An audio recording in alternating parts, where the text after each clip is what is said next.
오늘 바이블 타임 우리가 묵상해야 할 말씀은 레위기 17장, 18장 또 마가복음의 말씀인데요.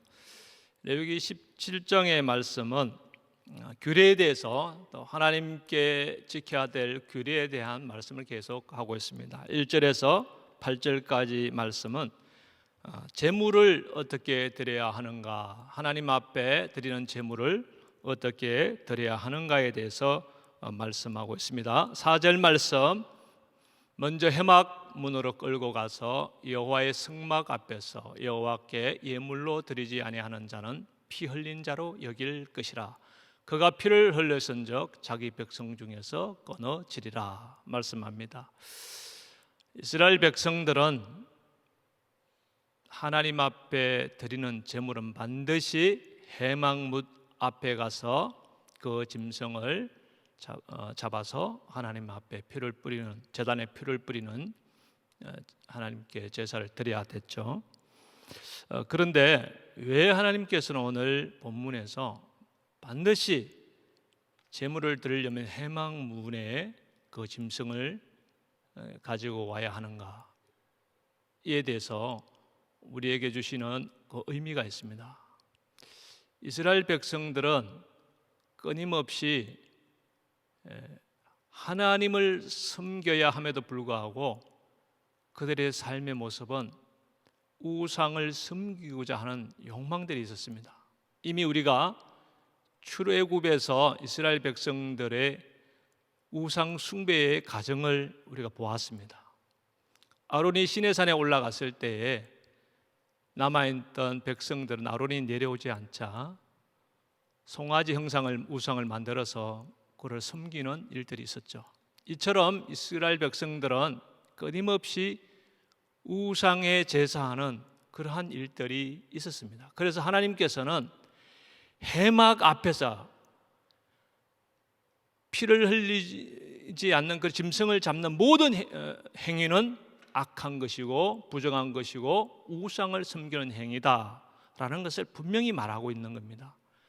하나님 앞에 드리는 제물은 반드시 회막문 앞에서 드려야 되고, 다른 곳에서 짐승을 잡거나 그 행위들은 우상을 섬기는 행위이기 때문에 모든 것이 악한 것이고, 결국은 그런 우상을 섬기는 자들에게는 피 흘리고 백성들에게서부터 끊어지는 그런 일들을 당하게 될 것이다 라는 것을 말씀하고 있습니다. 7절 말씀에도 이스라엘 백성들의 그 위험성을 말씀하고 있어요. 그들은 전에 음란하게 섬기던 순염소에게 다시 제사하지 말 것이니라.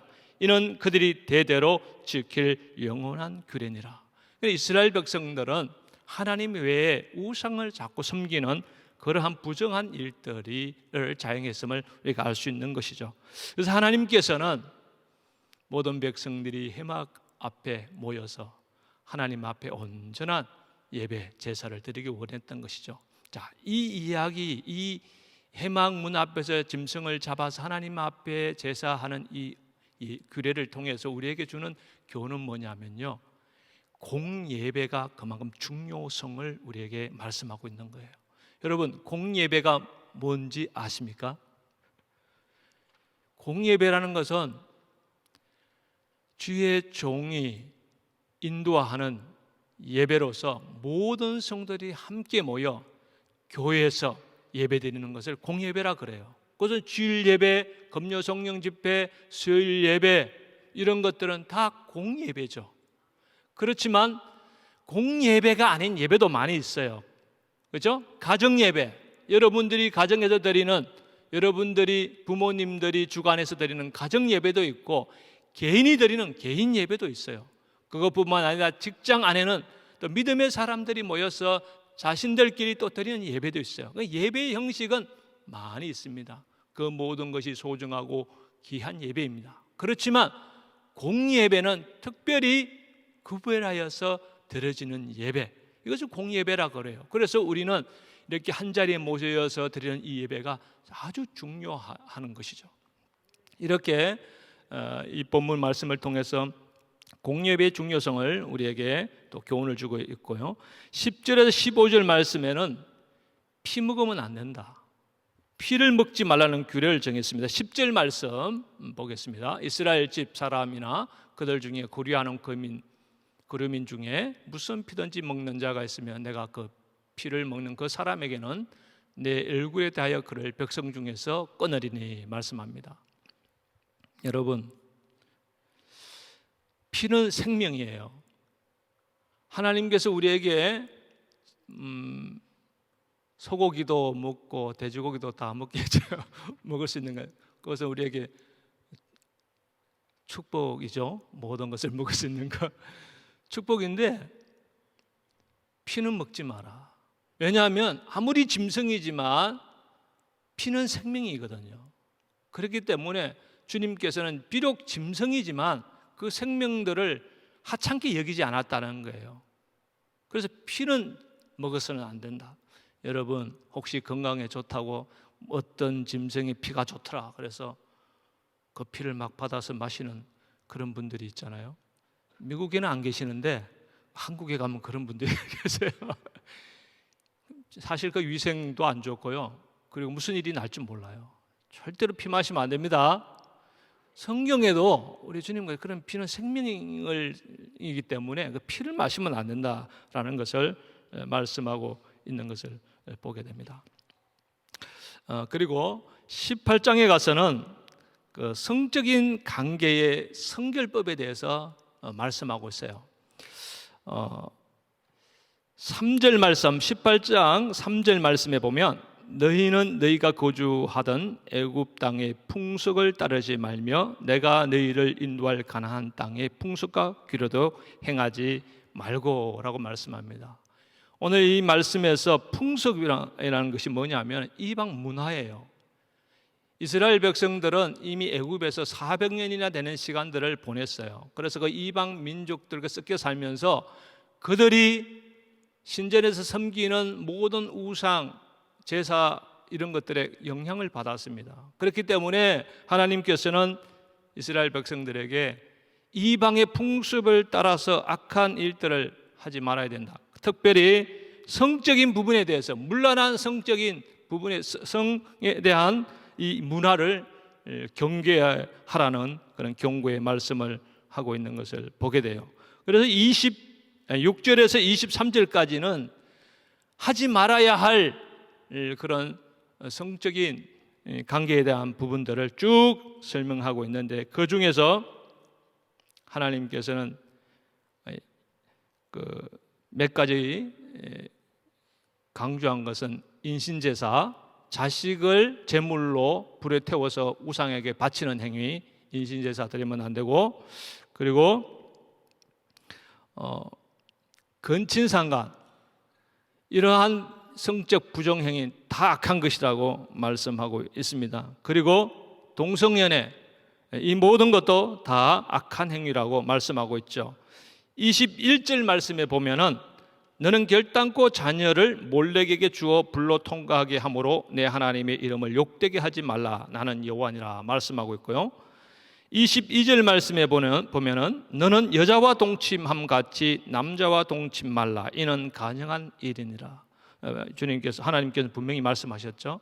모든 이런 부정한 이 성적 행위는 악한 것이고 하나님의 심판이 임할 것이라는 것을 말씀하고 있는 것을 보게 됩니다. 이렇게 이스라엘 백성들은 애굽에서나 앞으로 들어갈 가나안 땅이나 이방 문화의 풍습에 물들지 말고 오직 하나님의 법대로, 하나님의 말씀대로 살아야 된다는 것을 말씀하고 있는 것을 보게 됩니다. 오늘 또 마가복음에 가서 마가복음 4장 30절에서 32절 말씀에는 하나님의 나라의 비유를 말씀하시면서 겨자씨 비유를 말씀하고 있습니다. 여러분, 겨자씨 알죠? 작은 겨자씨가 땅에 떨어지면 나무가 되고 나중에는 새들이 거기에 있어서 놀게 됩니다. 이처럼 작지만, 하나님의 나라는 시작은 작지만, 또 어쩌면 하나님의 나라의 시작, 복음이 전파될 때는 어떻게 보면 한 사람으로부터 시작되지만 복음이 전파되면 온 열방이 주께 돌아오는 구원의 놀라운 역사들이 일어난다라는 그 의미로 내포되고 있는 것을 보게 됩니다. 그리고 마가복음 4장 35절에서 41절의 말씀은 풍랑을 잠잠하게 하는 이야기가 등장하고 있는데요. 오늘 함께 우리가 한 말씀 나누고 싶은 것은 저는 마가복음 4장 39절 40절 말씀입니다. 예수께서 깨어 바람을 꾸짖으시며 바다들어 이르시되 잠잠하라 고요하라 하시니 바람이 그치고 아주 잔잔하여 지더라. 이에 제자들에게 이르시되 어찌하여 이렇게 무서워하느냐 너희가 어찌 믿음이 없느냐 하시니, 오늘 이 말씀을 통해서 함께 은혜를 나누고자 합니다. 고난의 강풍 앞에서라는 제목으로 하나의 말씀을 함께 은혜 나누기를 원하는데요. 여러분, 예수님께서 제자들과 함께 갈릴리에서 출발해서 그라사 지역이라는 곳에 배를 타고 이동하는 그 과정입니다.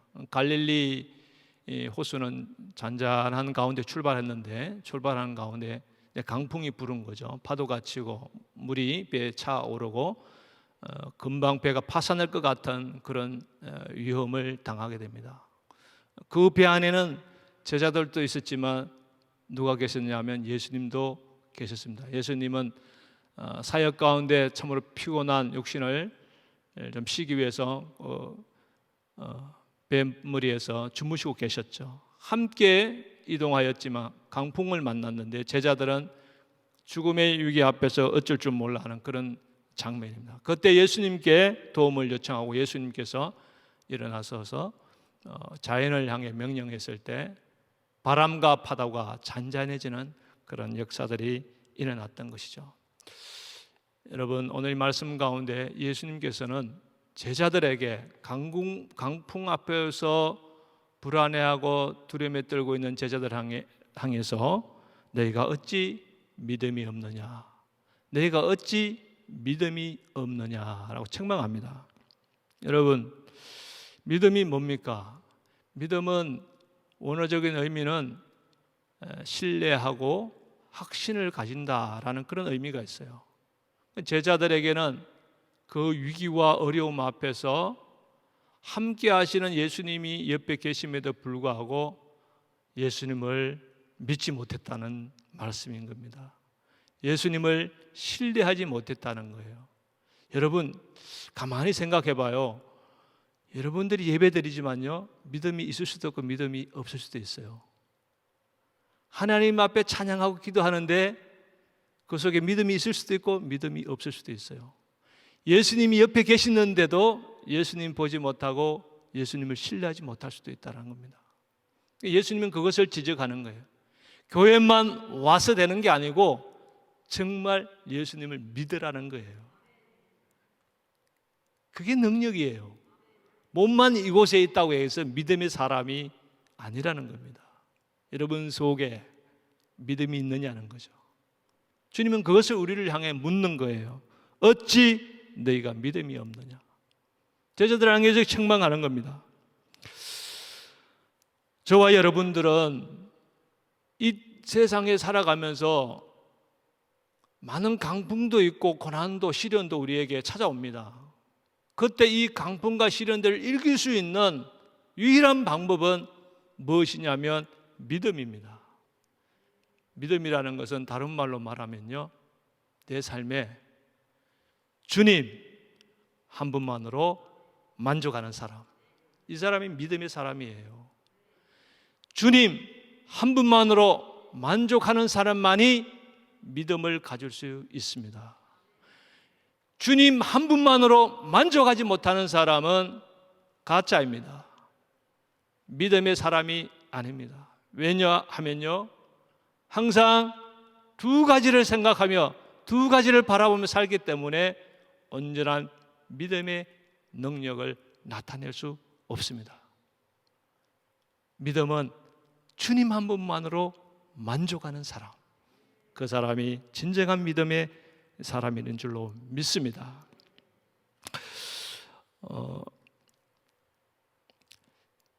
구약 성경에 보면 많은 인물들의 이야기가 나오잖아요. 그 중에서 다윗 왕 있습니다. 참 이 사람은 믿음의 사람이잖아요.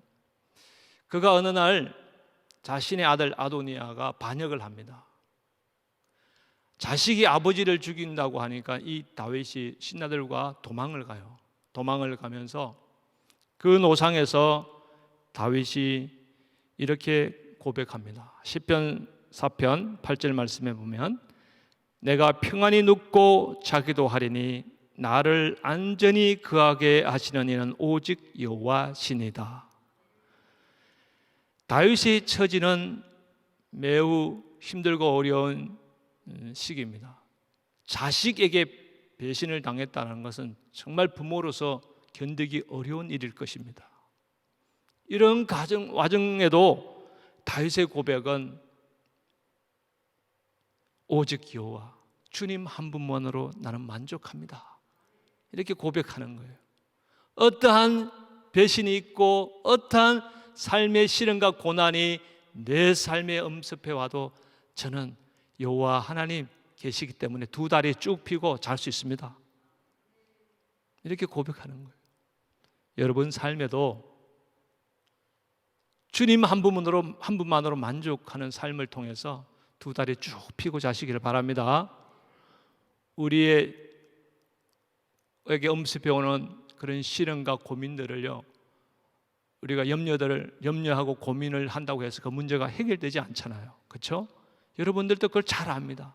그 모든 문제 해결은 오직 여호와 하나님에게 있음을 우리가 믿어야 될 줄로 믿습니다. 그리고 이 믿음은 또 다른 말로 하면은 파도 타기와 같은 거예요. 여러분 파도 타기 해보셨나요? 저는 이래봬도 바닷가 출신입니다. 어촌 출신이요 어부의 아들입니다. 멋지지 않습니까? 그래서 저는 어릴 때요, 많은 추억이 있는데 어릴 때 늘 팬티만 입고 바닷가에서 살았어요. 여름방학이 되면 팬티 입고 자고 팬티 입고 일어나서 눈곱 떼고 바닷가에 나가서 하루 종일 놀다가 집에 돌아오는 거예요. 그게 일상이었어요. 그런데 바닷가에 살다 보면 어떤 일이 있냐면은 여름에 해가 쨍쨍한데 집채만한 파도가 칠 때가 있어요. 그러면 사람들이 수영할 수가 없습니다. 큰 파도가 치니까 자칫 잘못하면 익사사고가 날 수 있잖아요. 그런데 저희들은 비록 초등학교 어린 나이였지만 그 큰 파도를 타고 놀았어요. 대단하지 않습니까? 제가 죽지 않고 살았다는 것은 하나님의 은혜입니다. 집채만한 파도가 이렇게 몰아칠 때요, 그 파도를 타는 그 스릴이 아주 대단합니다. 나중에 한번 해보십시오. 아니, 하지 마십시오. 자칫하면 큰일 납니다. 저는 이 파도 타기 하면서 느끼는 것은 뭐냐면, 파도가 첫 번째 파도가 다 꺾어서 육지로 파도가 내리치면서 그 물이 쭉 밀려서 다시 바다로 흘러갑니다. 그때 빨리 그 물과 함께 내 몸을 맡길 때 다시 두 번째 파도가 칠 때 내 몸은 그 파도를 타고 그 파도를 넘어가요. 그런데 힘으로 버티고 있으면 그 파도에 그냥 휩쓸려서 나가 떨어집니다. 그러면 콧구멍으로 귀구멍으로 우리 몸속에 있는 구멍으로는 다 짠물이 들어가지고 그냥 어려움을 당하는 거죠. 이처럼 믿음 생활도 이 파도 타기와 같은 거예요. 이 말은 다른 말로 말하면 내 몸을 파도에 맡길 때 그 파도를 넘어간 것처럼 내 몸을 하나님께, 내 삶을 하나님께 맡겨야 될 줄로 믿습니다. 내 삶을 하나님께 맡길 때 어떤 시련과 고난을 넘어가는 거예요. 내가 넘어갈 수 있는 게 아니에요. 내 힘과 능력으로 넘어갈 수 있는 게 아닙니다. 누가 합니까? 우리 주님이 하시는 거예요. 주님이 나를 데리고 그 고난의 그 역경의 시간들을 넘을 수 있도록 나를 이끌어 가시는 거예요. 멋진 이 예수님, 이 하나님을 붙잡고 가는 여러분들이 되시기를 축복합니다. 그래서 시편 기자는 37편 5절 6절에서 다음과 같이 말씀합니다. 내 길을 여호와께 맡기라. 그를 의지하면 그가 이루시고 내 의의 빛같이 나타내시며 내 공의를 정의의 빛같이 하시리로다. 오늘 하루 여러분의 삶에 많은 역경과 시련이 있을지라도 주님 앞에 맡기시는 여러분이 되시기를 바랍니다. 어떤 힘들고 어려운 상황 속에서도 우리 주님 한 분만으로 만족하며 살아가는 그런 복된 하루가 되시기를 축복합니다. 사랑하는 성도 여러분, 절대 희망, 절대 믿음의 삶을 살았던 한 분이 계신데 그분이 누군지 아십니까? 박순애 전도사님입니다. 오늘 저녁부터 정말 절대 믿음으로 승리의 삶을 우리에게 보여준 간증이 있는 그런 귀한 분 미국에 오셨습니다. 오늘 저녁부터 집회가 시작됩니다. 여러분, 현장에 올 수 있는 분들은 모두 오십시오. 백신을 맞고 건강하신 분들은 예배 현장에 오십시오. 오셔서 함께 은혜를 받고 누리는 복된 하루가 되시기를 축복합니다. 기도하겠습니다. 하나님 감사합니다. 우리의 삶에 강풍이 몰아쳐 와도 우리의 삶을 주님께 맡김으로 고난을 통과하는 승리의 삶을 살 수 있도록 도와주시옵소서.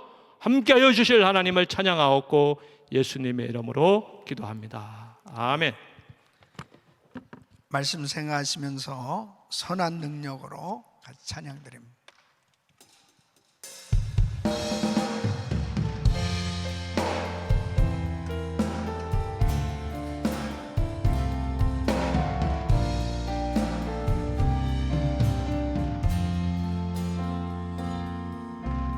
선한 능력으로 안으시네 그 크신 발로 날 붙드시네 절망 속에도 흔들리지 않고 사랑하는 주 얼굴 보아리 이전의 괴로움 날 메워싸고 고난의 길을 걷는다 해도 주님께 모두 맡긴 우리 영혼 끝내 승리의 날만 맞으리 두 손 높이 드시고 선한 능력으로 일어서리 주만 의지하리 믿음으로 아멘 우리 고대 안에 주 오실 그날 영광의 새날을 맞이하리 주님이 마신 고난의 쓴자를 우리도 감사하며 받으리 주님의 남은 고난 세워가며 예수와 복음 위에 살리라 위에 살리라 주여 선한 능력으로 일어서리 주만 의지하리 믿음으로 아멘 우리 고대 안에 주 오실 그날 영광의 새날을 맞이하리 선한 능력으로 일어서리 주만 의지하리 믿음으로 우리 고대 안에 주 오실 그날 영광의 새날을 맞이하리 아멘 아멘. 이스라엘 백성들은 성막 중심의 삶을 살도록 하나님께서 인도하셨어요. 그래서 제사법 이 외형적인 이 거룩함을 상당히 중시해서 많은 규례를 허락하셨죠. 근데 그 외형적인 그 제사의 이 거룩함이 무너졌을 때 결국은 삶의 거룩함도 무너졌던 것을 볼 수 있습니다. 우리가 예배 중심의 삶이 되도록 하나님께서 우리를 이렇게 인도하시는 것은 그리고 예배가 그렇게 중요하도록 여러 가지 형식을 허락하신 그 이유도 결국 우리 삶이 거룩한 삶이 되도록 하시기 위한 하나님의 은혜입니다. 그러니까 하나님의 은혜가 아니면 거룩해질 수가 없는 거죠. 그래서 이스라엘 백성들이 이렇게 끊임없이 제사를 드려야만 했던 것은 하나님께서 아주 철저히 이 거룩함을 잃어버렸을 때는 결국은 죽임을 당할 정도로 그렇게 하나님께서 계속 제사를 강조하셨던 그 이유는 하나님 앞에 나오지 아니하고는 거룩해질 수 없기 때문에, 이 이스라엘 백성들이 금방 가나안 풍습을 쫓고 하나님에게서 멀어졌을 때 결국 더럽혀진 인생이 되고 말기 때문에 하나님께서 철저히 예배 중심의 삶을 살게 하셨습니다. 이렇게 코로나 팬데믹 가운데 보십시오. 또 미국이 이렇게 무섭게 타락해져 가고 있습니다. 이런 상황 속에서 우리 가정이 거룩함을 유지하고 하나님 기뻐하신 뜻대로 살 수 있는 방법은 딱 한 가지밖에 없습니다. 예배입니다. 예배 잘 드리는 것입니다. 예배에 성공하는 것입니다.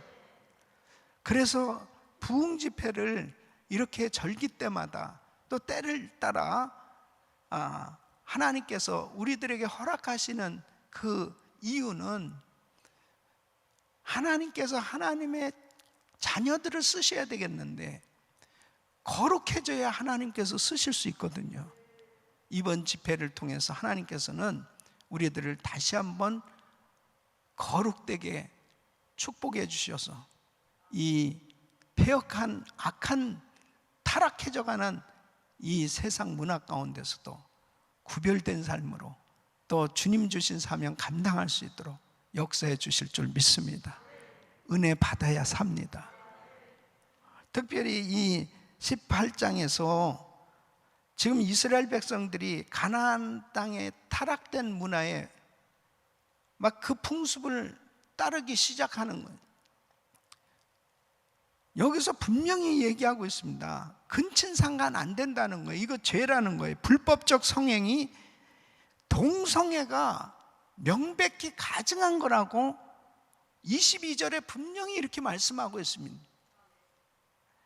수간, 성, 독착적인 행위, 이런 모든 것들이 다 가증한 거라고 하나님께서 명백한 범죄라고 말씀하고 있잖아요. 근데 지금 미국은 이러한 하나님께서 규정하는 이 범죄 행위를, 죄를 그냥 일반화시키자는 거예요. 자유하게 해주자는 거예요. 그냥 죄를 짓도록 내버려 두라는 거예요. 이걸 법제화하도록 하겠다는 게 성평등법입니다. 기가 막힌 일 아닙니까? 더 타락시키겠다는 거예요. 근데 여러분 보십시오. 성경을 알아야 될 교회가, 세상 사람들은 이 성경 모르니까요, 그냥 세상 풍습 쫓아가는 거죠. 그런데 하나님의 백성들, 성도들은 하나님 말씀대로 살아야 됩니다. 교회는 말씀을 그대로 말씀대로 전해야 되는 것입니다. 죄라고, 잘못된 거라고. 이건 정치적인 이슈가 아니에요. 이렇게 분명하게 말씀하고 있잖아요. 가증한 짓이라고 말하고 있지 않습니까? 이건 하나님의 말씀입니다. 그래서 교회는 말씀으로 깨어 있어야 되는 것입니다. 말씀으로 분별해야 되는 것입니다. 이 시대를 분별할 수 있는 것은 오직 하나님 말씀으로 밖에는 분별할 수 없어요. 사랑하는 성도 여러분, 가정이 순결해져야 됩니다. 성결해져야 됩니다. 그것은 곧 교회가 성결하고 순결해질 수 있는 길입니다. 마가복음 4장에서 오늘 말씀하시는 이 겨자씨는 눈에 보이지 않는 아주 작은 건데 결국 큰 나무, 수풀을 이루고, 그리고 새들이 그곳에 깃들 만큼 커진다고 복음의 능력, 천국에 대해서 말씀을 하고 있습니다. 사랑하는 성도 여러분, 계속해서 주님께서요 마음밭에 대해서 말씀하신 다음에 이 말씀을 하시는 거예요. 복음이 우리 심령 속에 떨어졌을 때 처음에는 아무것도 아닌 것 같았지만 이 세상을 변화시킬 복음의 능력자로 하나님께서 우리를 성장시켜 주시는 줄 믿으시기 바랍니다. 교회가 해야 될 일은 온 땅에 복음을 전하는 세계 선교 마무리, 이것은 하나님의 뜻입니다. 그러기 위해서는 말씀을 받아야 됩니다. 이번 성회를 통해서 어떤 말씀이 우리 심령에 떨어질지, 우리 교회에 떨어질지 모르는 그 말씀이 30배, 60배, 100배의 열매를 거두고 세계 선교 마무리에 위대하게 쓰임받는 놀라운 역사가 일어날 줄로 믿습니다. 말씀은 생명입니다. 그래서 말씀을 받을 준비를 하셔야 됩니다. 길가와 같은 밭, 돌짝밭, 가시떨기밭, 이거 다 기경시켜버리고 근심, 걱정, 염려, 세상적인 생각 이런 것들 오늘 기도하는 가운데 싹 갈아엎고 옥토를 만드시길 바랍니다. 어떤 말씀이 떨어져도 아멘, 아멘, 이 말씀이 30배, 60배, 100배 열매를 거둔 다음 세대를 준비할 수 있는, 자손 만대까지 그 말씀의 축복이 임할 수 있도록 그런 복을 받으시길 바랍니다. 제자들과 함께 배를 타신 우리 주님을 생각하십니다. 예수님과 함께 탄 배도 풍랑을 만났던 것처럼 예수 잘 믿어도 환난 당합니다. 풍랑 만납니다. 코로나 바이러스에도 걸릴 수 있어요. 그러나 중요한 사실은 두려워 말라는 거예요. 두려워 말고 부르짖으면 하나님께서 역사해 주시는 것입니다. 두려워 말고 염려하지 말고 하나님 앞에 부르짖는 시간이 될 수 있길 바랍니다. 그래서 오늘부터 시작되는 이 성회는 하나님의 말씀 받고 부르짖는 시간을 가질 거예요. 그 가운데 우리 주님께서 풍랑을 잠잠케 해주시고 바다를 잠잠케 해주셨던 그 역사가 나타나게 될 겁니다. 우리 삶의 어떤 환난의 풍랑도 하나님의 말씀 붙들고 기도할 때 잠잠케 될 하나님의 능력이 나타나게 될 것입니다. 이번 집회가 그런 집회가 될 것입니다. 두 손을 가슴에 모으시고 몸이 아픈 분들 아픈 곳에 손 얹으십시오. 거룩하시고 존귀하신 아버지 하나님, 우리는 코로나 바이러스라는 고난의 광풍 앞에서 하나님을 향해서 부르짖고 있습니다. 주님, 무엇보다도 주님을 철저히 의지할 수 있는 믿음의 사람들 되게 하여 주시옵소서. 이런 집회가 있을 때마다 집회를 더욱더 사모하는 사람들이 있는 반면에 전혀 관심 없이 집회하고 멀어지는 사람들도 있습니다. 하나님 아버지, 사모할 수 있는 마음이 축복이 오니 사모할 수 있는 마음도 자기가 가질 수 없습니다. 주여, 갈급한 심령을 허락해 주시옵소서. 목마르는 심령을 허락해 주시옵소서. 아버지 하나님, 의에 줄이고 목마른 자가 되게 하여 주셔서 오늘부터 시작되는 성회에 폭포수 같은 은혜를 쏟아부어 주시고 성령의 기름 부으심이 넘쳐나게 하여 주셔서 기도가 회복되게 하여 주시옵소서.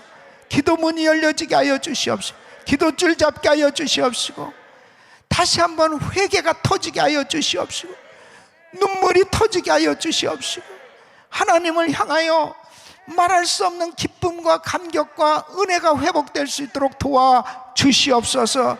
1년이 넘도록 온라인으로 예배를 드리며 답답한 예배를 드렸던 모든 것들이 이제 아버지 하나님 오늘 예배 드리는 가운데 성령의 강력한 대역사심으로 폭발하게 하여 주시옵소서. 역사하여 주시옵소서. 대부흥이 일어나게 하여 주시옵소서. 심령의 부흥이 일어나게 하여 주시옵소서. 영적 부흥이 일어나게 하여 주시옵소서. 주님과 대면하는 시간이 되게 하여 주시옵소서. 주의 음성을 듣게 하여 주시옵소서. 하나님의 기적을 경험하게 하여 주시옵소서.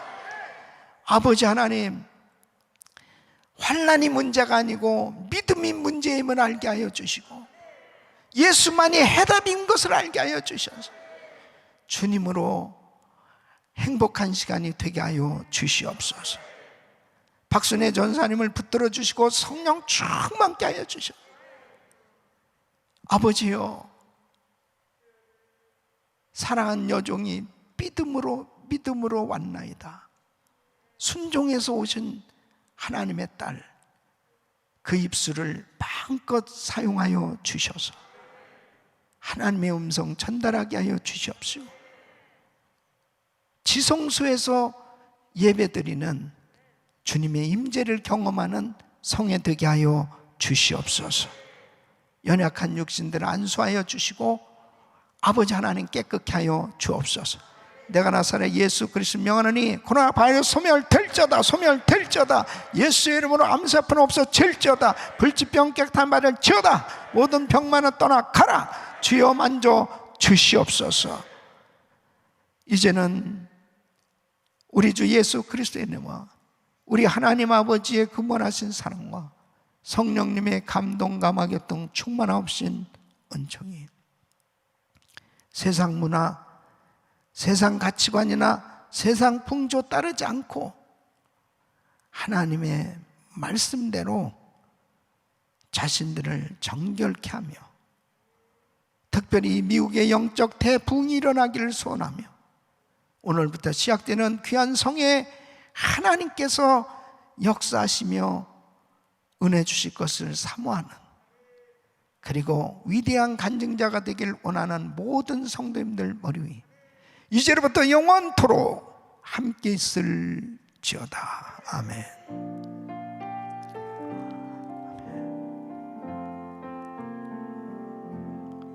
아멘. 기도하실 자리 잡으시고 간절히 오늘 저녁부터는 성에 위해서, 또 우리 박순애 전사님 강사님을 위해서 기도하시고, 또 성평등법 저지를 위해서 간절히 기도해 주시길 바랍니다.